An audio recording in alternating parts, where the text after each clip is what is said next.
1917च्या चंपारण्य सत्याग्रहाने पूर्ण देशाला स्वातंत्र्याच्या आंदोलनासाठी नवी दिशा दाखवली होती। या आंदोलनाची सुरुवात झाली 3 कठिया प्रथा म्हणजेच प्रतिबिघ्यात 3 कट्टा निळीची शेती करण्याच्या ब्रिटिश फरमानाच्या विरोधाने, ज्यामुळे चंपारण्यातील शेतकरी बर्बाद होत होते। सोबतच जर्मनीमध्ये उत्पादित होणाऱ्या कृत्रिम निळीच्या उत्पादनाने येथील शेतकऱ्यांवर दुहेरी आघात केला।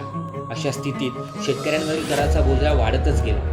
आर्थिक संकटात अडकलेला शेतकरी अन्नधान्यासाठी तरसू लागला। बिहारच्या स्वाभिमानी शेतकऱ्याला गरज होती एका कणखर नेतृत्वाची, जे 1916च्या काँग्रेस अधिवेशनात पंडित राजकुमार शुक्ल यांचे निमंत्रण स्वीकारून महात्मा गांधींनी चंपारण्यात केलेल्या आगमनाने पूर्ण झाले।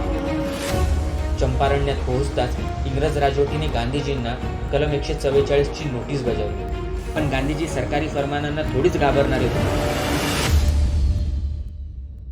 परिणामी इंग्रज राजवटीला फरमान मागे घ्यावे लागले। यानंतर गांधीजींनी गावोगावी जाऊन शेतकऱ्यांच्या व्यथा समजून घेतल्या आणि त्यांना एकजूट केले। या संघर्षात राजेंद्र प्रसाद, अनुग्रह नारायण सिन्हा, जे.बी. कृपलानी यांच्यासहित बिहारचे सुपुत्र बापूंना अधिकच बळ देत होते। यानंतर एक चौकशी समिती गठीत करण्यात आली आणि गांधीजींना त्यात सामील करण्यात आले। बापूंचा सत्याग्रह आणि बिहारच्या जिद्दीपुढे इंग्रज राजवटीला झुकावे लागले।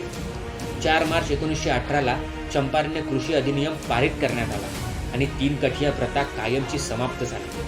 बिहारच्या भूमीवर बापूंच्या पहिल्या सत्याग्रहाची विजयगाथा आपल्या निष्कर्षाप्रती पोहोचली होती। चंपारण्यातील सत्याग्रहाची ही गोष्ट आहे कठीण परिस्थितीत बिहारद्वारे देशाला मार्ग दाखवला। कारण पुराचे असंख्य आघात, चमकी तापाची भयावहता आणि प्रवासी मजुरांचा विलाप झेलूनही बिहार आज एका नव्या पहाटेचे स्वागत करण्यास तयार आहे।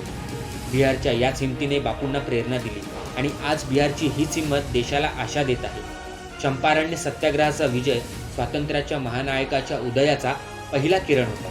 मात्र आता तर इंग्रज राजवटीची डोकेदुखी आणखीनच वाढणार होती, कारण 2 महान व्यक्तिमत्व गांधीजींच्या यात्रेला अधिकच बळ देणार होते। जय हिंद।